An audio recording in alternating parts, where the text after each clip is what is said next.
Yeah. What's up, party animals?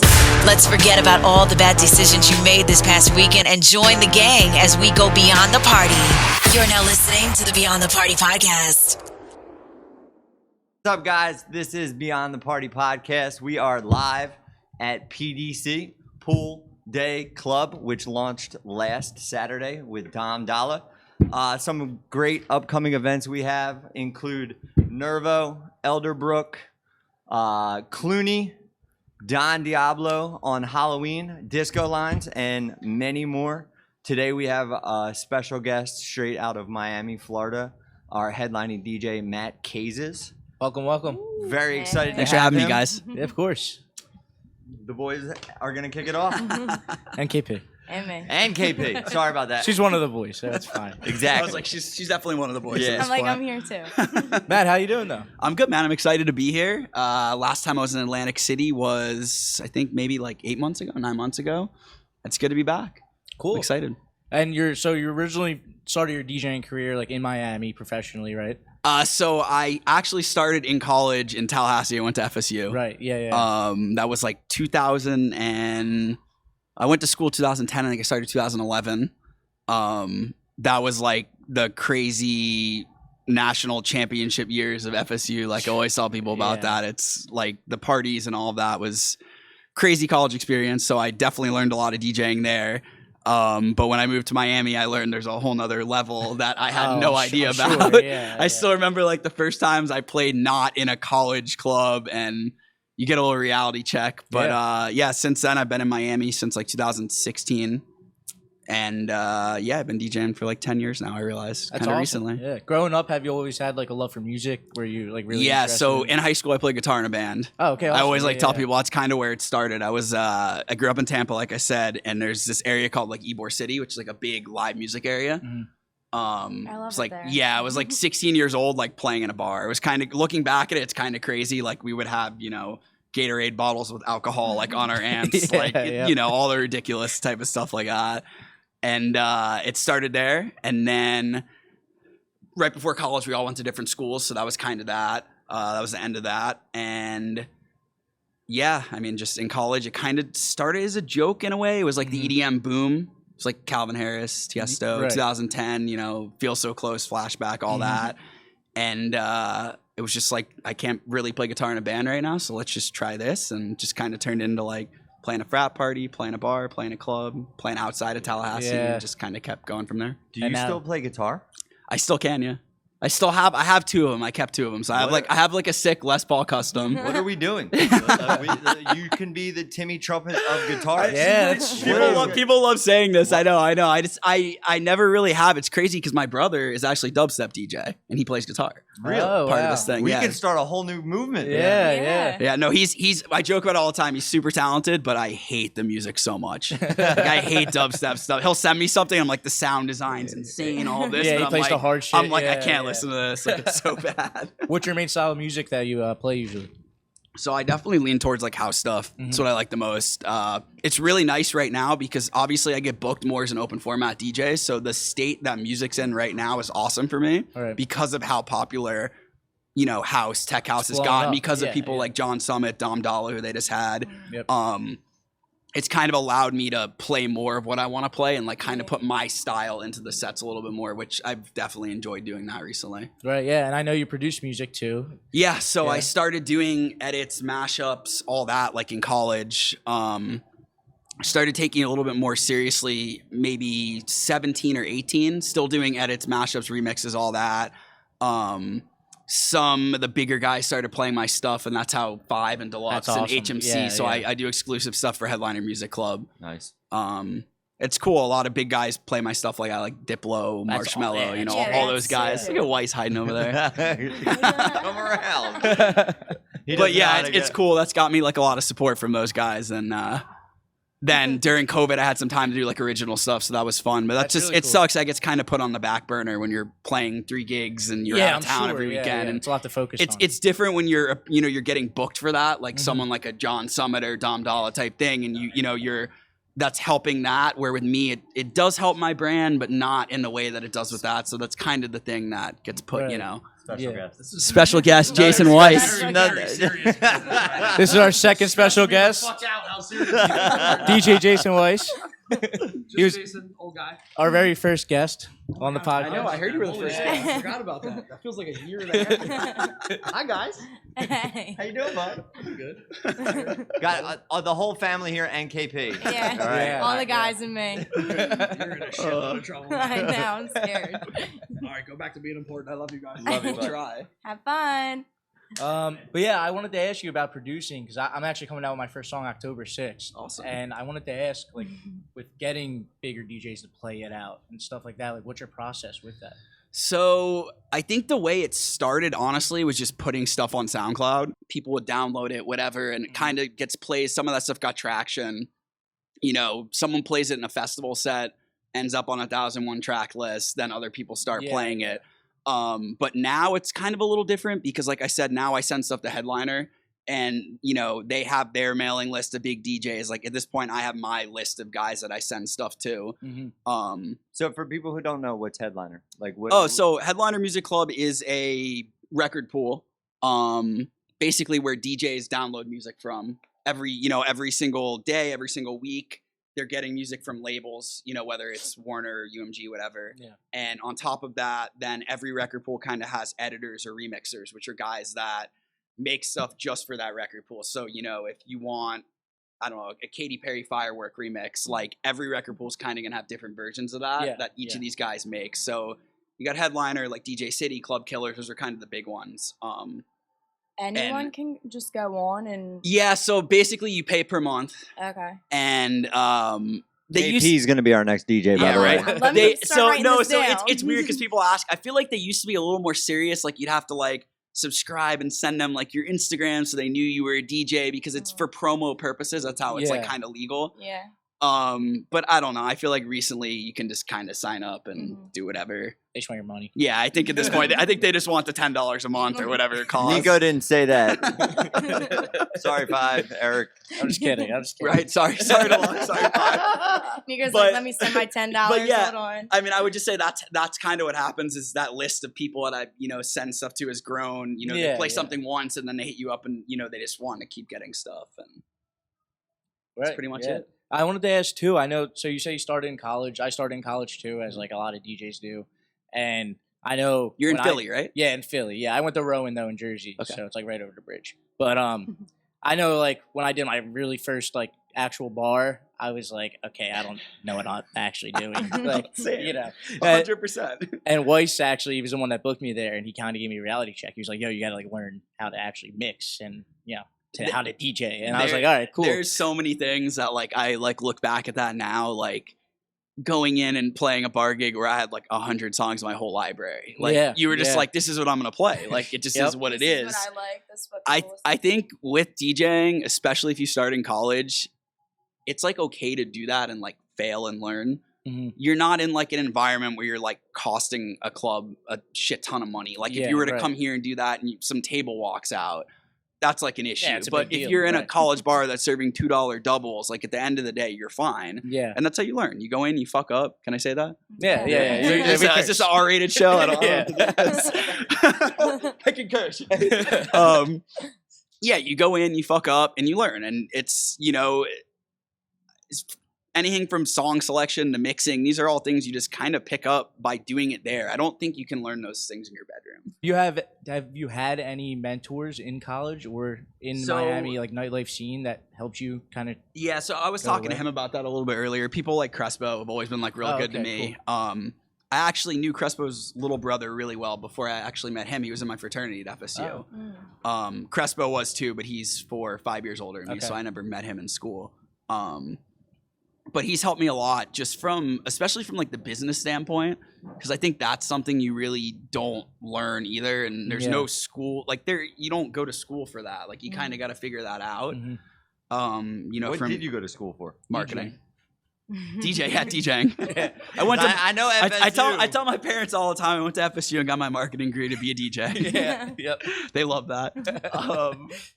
But yeah, those kind of things, like it's same thing. Like you kind of do have to fail, but it's bad when you fail in those things because it costs you a lot more than failing in a college bar. Yeah. You know, if you're dealing with a venue and you're unprofessional about something, not because you're doing it on purpose, because you genuinely don't know.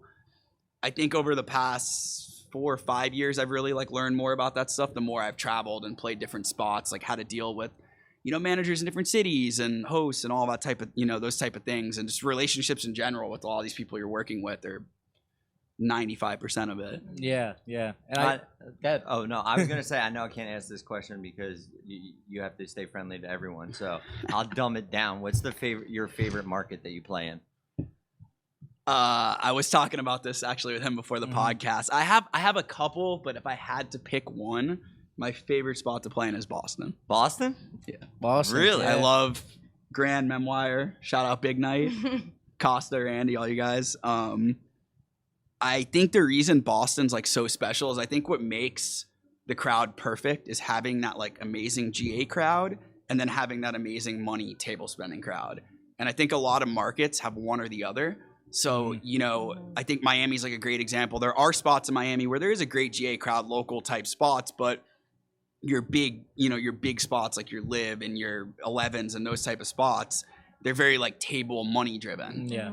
And that's okay. There's nothing wrong with that. You know, they do amazing, but it's like you go to Memoir or Grand in Boston and they have money at those tables, but then they have that crazy GA crowd. And I don't know if it's because there's so many colleges there. I think that might be what it is. That's kind of filling a lot that of area. International kids. Right? Yeah, I don't know, but it's just there's something about that crowd that's just. You know what bugged me out crazy. about Boston? So I went up for 3 days. I saw A-Lock twice at the Grand. And then He's crazy, man. And then I forget who I saw. I think it was Danger Zone at Memoir. But I was up there for 3 days, and you know that they're not allowed to pour their own alcohol. So Memoir. Wow. I know you can't.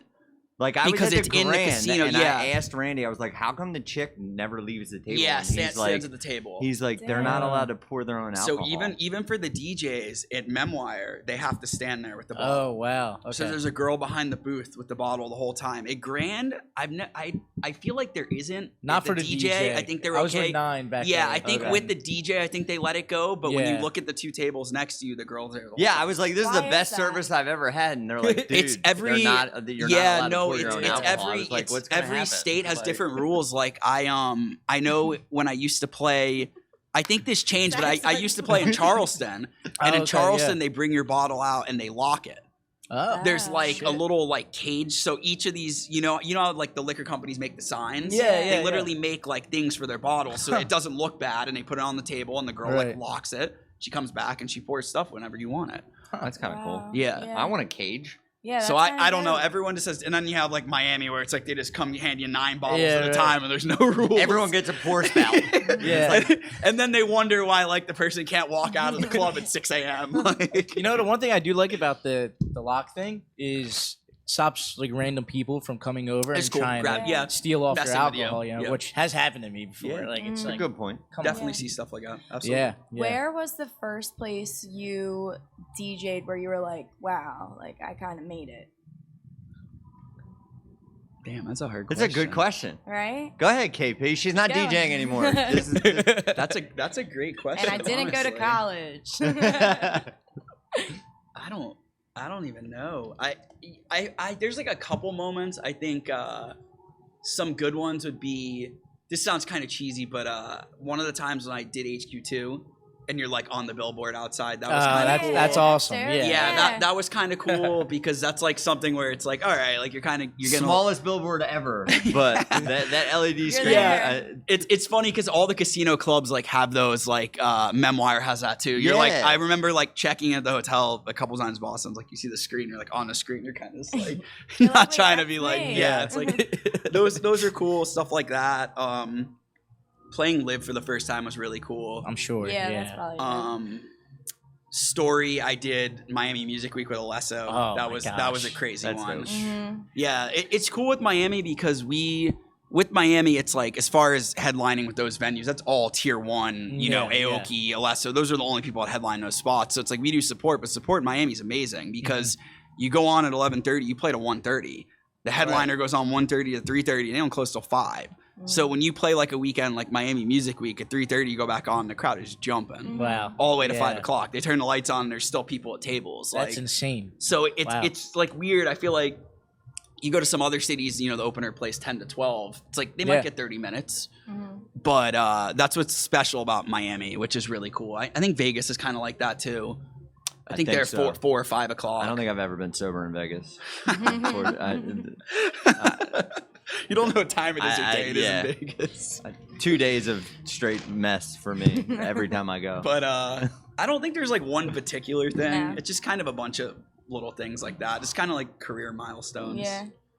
Who's the coolest artist that you've opened up for or DJ? Jason Weiss. Nah, I'm just Jason Weiss.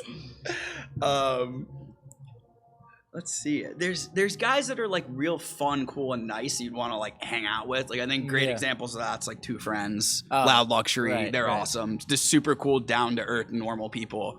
I think a lot of those real big like foreign guys are a little harder because they do this 200 nights a year. Sometimes you catch them on a fun night. Sometimes you don't. They're just kind of quieter. Like Alesso was really nice, but he's really quiet. Yeah. Out of those guys, Zed was really nice. Oh, okay, cool. Zed Yeah, was yeah. really cool. He actually, what weekend? We did F1 weekend with him, and he was like hanging out in the booth till like 4:30. Damn. Super nice. Yeah, really, really nice guy. So it just depends. Like I said, I think some nights you catch these guys and like they're tired. They're you don't know. They're not sleeping. Like you don't know where they came. They could be 3 cities before they were in Miami. Yep. So it just kind of sucks sometimes when you hear like, oh, like this person's a dick. It's like you might have just caught him on like a shit night. He's working. Yeah. At the end of the day, that's the thing. Like he's working. So it's it's hard, but He's been up for 72 hours. He doesn't want to talk to bro, that's anybody. like Aoki. Yeah. Like the dude doesn't sleep. What does he do? Like 265 shows a year or something like that? Doesn't drink alcohol. That's like it's crazy. crazy. Good for him, I don't know yeah, how that's he does. I remember when we had him in Philly, he landed and asked for a gym, and we were like, "What?" Wait, what? We're used to getting like alcohol and drug requests. Like, It's for you Jim. want CrossFit, bro? just normal. It's like a normal Aoki thing. Yeah, right. The guy can throw in 100-mile-per-hour cake too. I don't know if you Oh saw my any of gosh, those yeah, TikToks he recently. beams those things. I would Oh my never God. want to get hit with one of those. Insane. All right, our other Instantly host, ruined my Grace, she's not here today, but she got hit with a cake from Steely. People like Yeah. love that shit. And I would it's be people like pissed. on shoulders too. I'm like, he's Yeah, gonna kill yeah. someone. Boom. Like you're just gonna see the person fly off. The Phillies need to pick him up for the playoffs. Yeah, right. Something. Closer. Yeah. Literally. But something we talk about a lot on the podcast is like mental health in this industry. Obviously, it's something that could be really hard to maintain at certain times. And I think that you really have like a good perspective of this because you're traveling around a lot and you're playing all these crazy different clubs and venues. And you're in Miami. And you're in Miami too. You're based out of probably one of the craziest cities like in the world. It shouldn't be part of the United States. I only It's lasted 9 months. It's craziest place I've ever been. But what would you say? They is, like, your can't methods of drive. Sorry. keeping up mental health, really. I mean, I think it's just a balance of everything. Obviously, you're surrounded by alcohol, partying, all that stuff. I know we've talked a lot about that, a lot about this because, you were saying you used to party a lot, and obviously he was saying he doesn't drink anymore. Yeah. Yeah. I don't think there's like a secret to it. I think it's just realizing like this is a job. And I think a big thing for me was when I first started getting booked a lot out of town. Mm-hmm. I think like my persona or whatever you want to call it was I was the fun DJ. Like I was the tequila drinking DJ and that type of thing. And you can do that without blacking out every night. I think when I first started, it was very like, oh, like if I don't take this shot, like this owner's not going to like me and like that type of thing. And there's that pressure to always drink. Yeah, I and feel like, that. Yeah. yeah, you feel it. Like it's definitely there. And I think the thing is like maybe realizing you're building it up like a little bit more than it is because it's like now I'll go somewhere and it's kind of like what I was saying about those bigger guys. They don't know like if you didn't sleep last night or you were somewhere else the night before and it's okay to be like, hey, like, I'm not drinking tonight. I'm chilling, whatever. Yeah, right. And these owners aren't going to hate you. Like at this point, they know you. You're there. You're a good DJ. They have fun with you. It is what it is. Like, so that's the drinking part. I think that's important. I think not overbooking yourself is extremely important. We just talked about this. When I was a younger DJ, I think pre-COVID, I was very like, I want to play as much as I can, this, and this. And now it's, I think after COVID, I was very big on like quality of the gig over quantity of the gigs. You know, everyone's at a different level, but like for me, it was kind of like, I don't need to be playing on a Monday night at a local spot that just, it's not going to help my career at all. Yeah. I think like having those days to like decompress and not be in a nightclub and not be working on music and not be traveling. The traveling takes a toll too. Like I always talk about that. You don't sleep as well. Sometimes you don't sleep if you have an early flight. Yeah. It's like funny, like last night I had the night off and I was like so excited. I was like, cause I had to be up at 5 a.m. for the flight. And I'm like, oh, I'm going to get some sleep. You don't like when you have a 5 a.m. flight, you don't sleep. So it's like, even though I didn't play, it's like, I still didn't fall asleep to 1 in the morning, you know, noon, midnight, whatever. So it's just like all those things just kind of play in and, you know, the key's just not getting burned out. I think it's knowing like when you need a break. I'll have weekends, you know, where I'll look at my schedule and down the road, it's like you'll be in a city A Friday, city B Saturday, 4 weekends in a row. And it's like that 5th weekend, I need to not play. Yeah. And I think, you know, not taking that money for that weekend, like we were talking about before, in the long run, you make more money because you're not burning yourself out. You're able to perform at a higher level, which is going to get you booked in better spots. And yeah, I don't know. There like is no secret recipe to the success of that. I feel like people do always. I think for everyone it's different. Yeah, and I feel like people don't realize like these dudes are on the road by themselves most of the time. Oh, yeah, unless you're a huge tier 1 artist, you are. Unless you're the Iokis and the LSOs that are hopping on jets. Yeah, you're not have a touring full with a team. Yeah, you're rolling with your backpack and your shit. And you're going by yourself, and then you're going from city to city. I know if I get on a flight and it's just to Florida, there's just only 2.5 hours. I get off of a flight. I don't want to talk to anyone. I don't want to get on a stage and fucking like put a party together. I want to nap. You know? Yeah. Leave me the hell alone. I'm going to bed. Yeah. Yeah, so. It is like a mentally strong kind of thing, especially when you're tired, or even, you know, like the truth is, even if you're hungover and you got to play, like you got to deal with it. You know, everyone deals with it a different way, but that is a factor of it. Like that is a reality sometimes. What's the longest flight you've ever been on?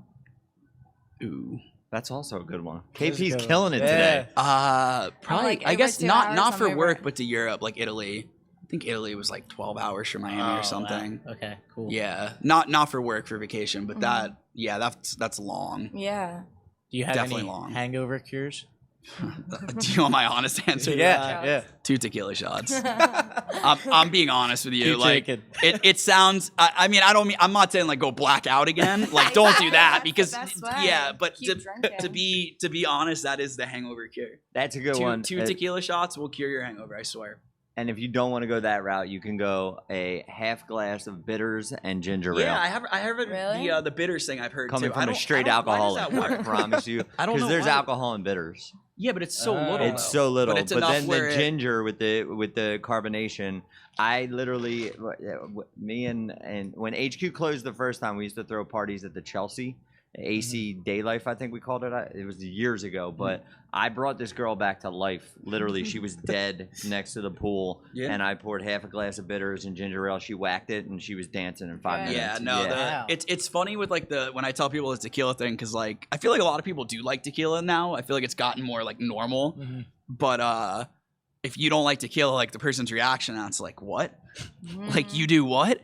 And it's like I don't really think twice about it because like I genuinely like tequila, so like I'm not gonna puke from taking a tequila shot. It's like you take the 2 shots, it's back in your blood, and you're Even after a hangover, I would smell that and pass away. Yeah, I can do a pretty. People from Miami I are can just honestly. bred different. It sounds disgusting, but I can do it relatively easy. It's one of my talents, I guess. Nice. We're gonna go test it up on stage. Oh Yeah. 2 tequilas. Always. Come on. You're gonna beat this hangover now. That's what I'm saying. Where do you go after this? I am in Miami, so I'm back to Miami tomorrow. I'm in Miami next weekend. I'm at Strawberry Moon. Shout out Shayna. What up, Shay? We miss you. And Swan. And then the weekend after that, I go to Columbus.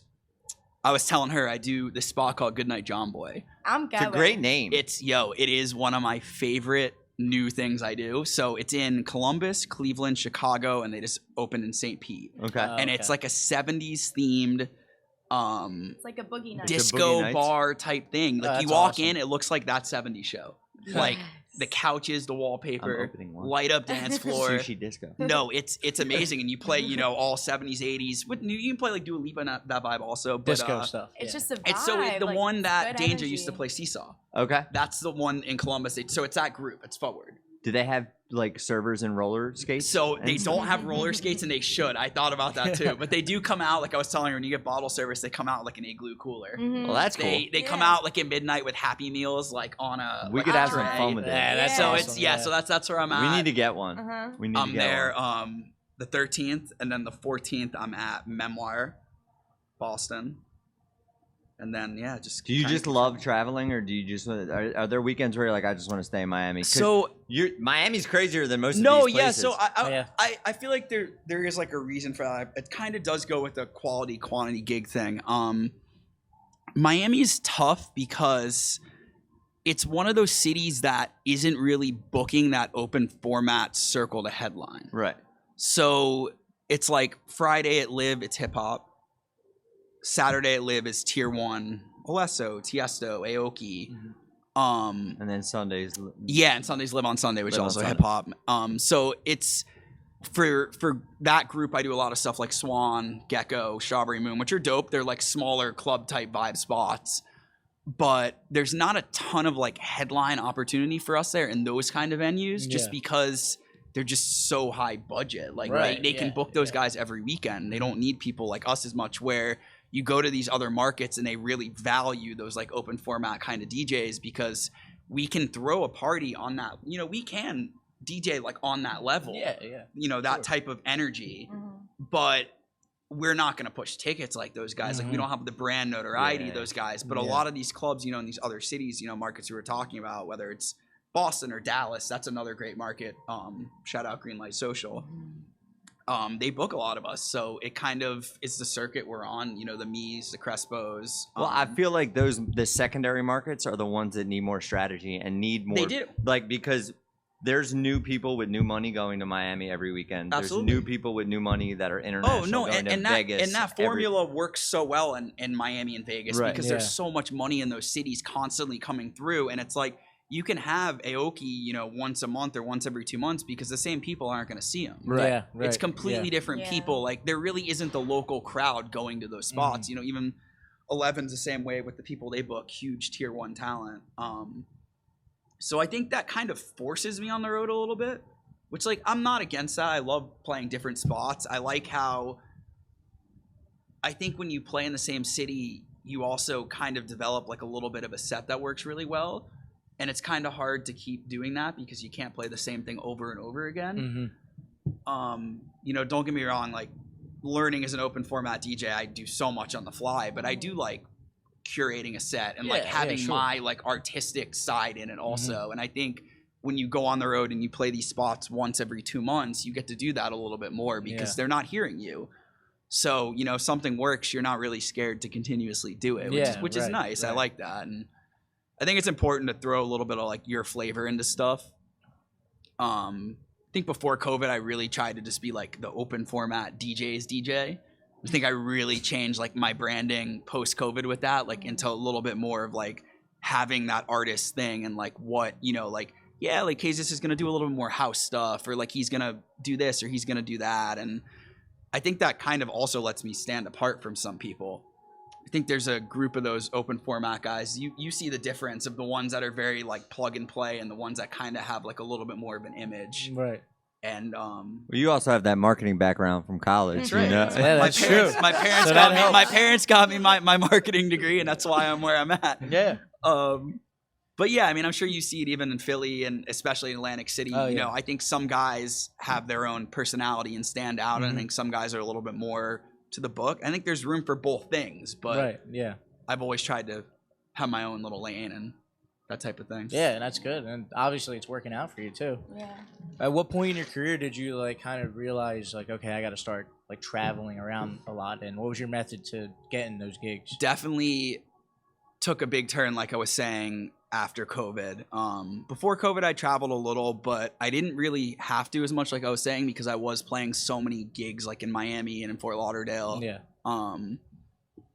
That just nothing against them, not that they're like bad gigs or anything, but they just were not the standard that like these out of town spots were kind of looking for. And I think when you play these spots in other markets, see that, and it's not the best look because it doesn't really correlate with their brand. Yeah. So like, if you're playing, a local bar, like I said, on a Monday in your city, Atlantic City sees that, it doesn't really work with what you're trying to book at, Pool Day Club or Pool After Dark. So I think it has to align. And yeah, I think around that time I kind of realized that. As far as how I did it, I always tell younger DJs, honestly, at first, like I would go to these markets and take a gig that probably didn't pay very well and play a gig, stay there another couple nights and try and meet people, whether it's DJs or, stay another night and go out at the spot I played.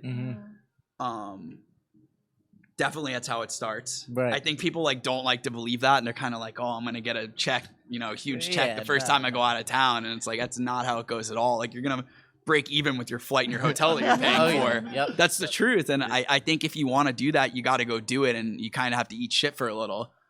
And once you're kind of in that market, then some of those spots see, and it just kind of pinwheels. I think you get, you get in Dallas, then you get in Boston, then you get in Atlantic City, then you get in Charlotte, then you get in Charlotte. Just kind of, a lot of these people know each other too. Like, a lot of the talent buyers all know each other. And yeah, again, kind of like the mental health thing. There really is there's no like secret, there's no route, because I feel like I've seen so many DJs take different routes with that. Just make your own. I mean, especially if you're a producer, then you're getting booked for your music. So then it's like, that's a whole nother route that you can talk about. I've seen people I know do that, and that's also one way you can do that. Is that something you want to focus on like a little more in the future at all? I do want to put more time into it. I have like tried recently to put more time into it. Yeah. I think, like I said, it is like a facet that helps my brand, but I also think that I'm in this other area of the world. I think they're very like kind of separate. I just kind of want to be in that like more like brand aware open format market I was talking about, where I stand out as, Cazes is going to do a little more house. He's going to be a little more like, you'll see like, I'm definitely more like energetic with a crowd too. Like I feel like sometimes some of the open format guys are a little robotic. Not that that's bad at all. They're amazing DJs. That's the thing. I think a lot of them are like super technical and they really focused on that. Where with me, it's like, if I'm gonna fuck up or something, I'm gonna entertain the crowd. Like I'm there for them. That's how I look at it, at least. Right. And it's not my job to impress DJs. It's my job to entertain a crowd. Yeah. How about when you become an old man like me and I'm gonna need a wheelchair up there. do you always want to be on stage? Do you do you want to be AM and be an Iron Man, or do you want to like produce? Like what's the after stage goal? Yeah, I feel like that's always like such a popular question. Because it's like, no, it is. Like I'm old. I don't want to be on stage. It's funny because it's funny. I've like talked about this a little bit with some of the older guys. With Vice, I talked with this about, and some people like that.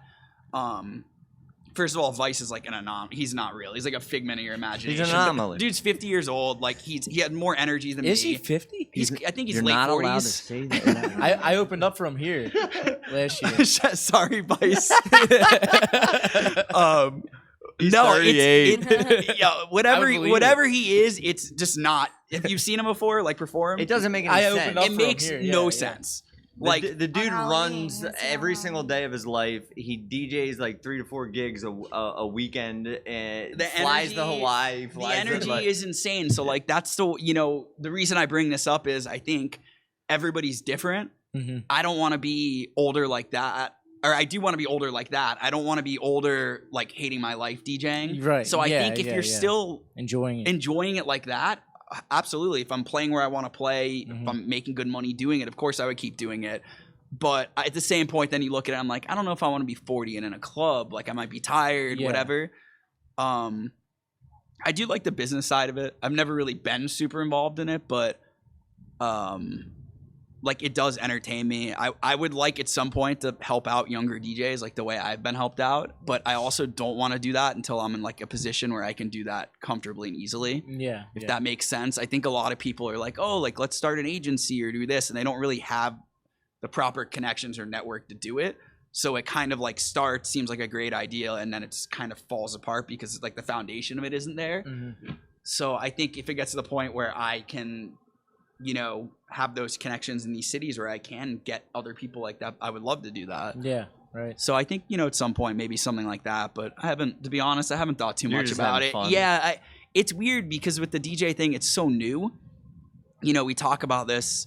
How old is too old to DJ? No one knows because the group that's doing it right now, the Vices, the guys that are getting older, Vice and, Five, Fashion, these guys are still sick.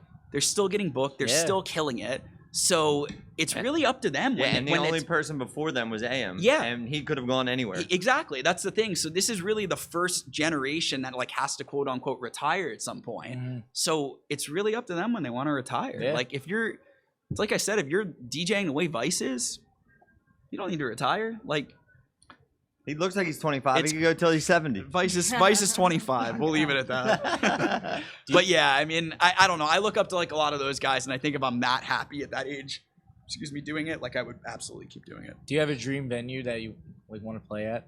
I mean, I think the pinnacle for everyone doing what I do is Vegas. Okay, yeah. I think there's a lot of steps you got to take to get there. I think I'm on that path, like moving there, and that is my goal. And I think when you have a goal like that, you really do need to like break it down and like, what do I need to do to get there, instead of just saying I want to play in Vegas, because it will never happen if you do that.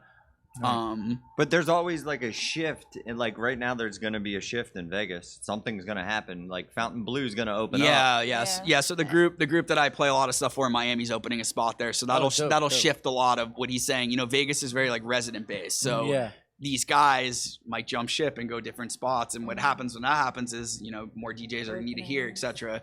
So we'll see what happens, but that's definitely like my biggest goal is to have a nice Vegas contract at some point. And what about if you could be in a room for an hour with one producer or DJ, who would it be and why? Zach Sodman. Oh, that's a great question. KP. No. I always say, like, I feel like the way people always ask is like, who do you want to like have a beer with? Like sit down, like have a beer with? Yeah. I think like if I could pick anyone, I think one of the top people would be like Post Malone. Oh yeah. I don't know why, but I just feel like he's so cool. And like the dude's like the tier 1 artist. And like he's just he's just the man. Like, he's just living his life. Like he's super cool, like puts people on all the time. Yeah. I think that's awesome. Like I think you'll see him get tagged in some TikTok, and like he jumped on some song with someone was telling me the other day, like some young country person or something. He made wife beaters, mullets, and soda, and Bud Heavy, and Bud like Light now. I think Bud Light. Cool, and like face tattoos. Oh, like man, if you can do that, I want to have a soda with you. The guy. I mean, he always has a Bud Light in his hand. As far as DJs go, I don't know. It's a hard question. I feel like one of the people I always wanted to like talk and shoot the shit with was Vice, honestly. Yeah, like, and now I kind of consider him like a friend type thing. So that was cool. We're still pissed you didn't have dinner with us in Philly, man. In Philly, right? Yeah. He had to run his mile. Yeah.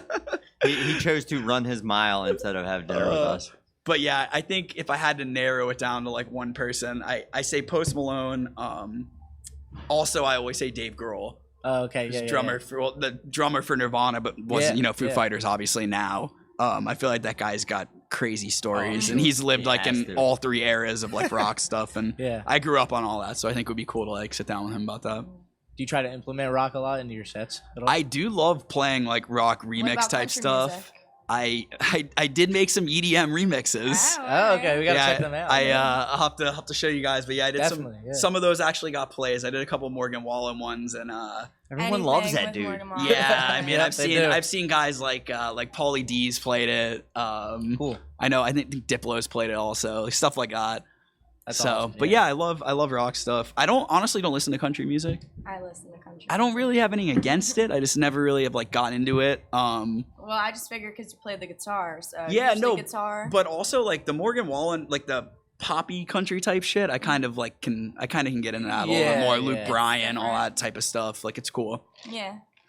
Yeah, cool. Well, KP, I know you gotta. Yeah, I have work. She has I'm to start her literally job. working. KP needs to sleep. I do have to. She just go. showed me her phone. She was like, I have to go to work.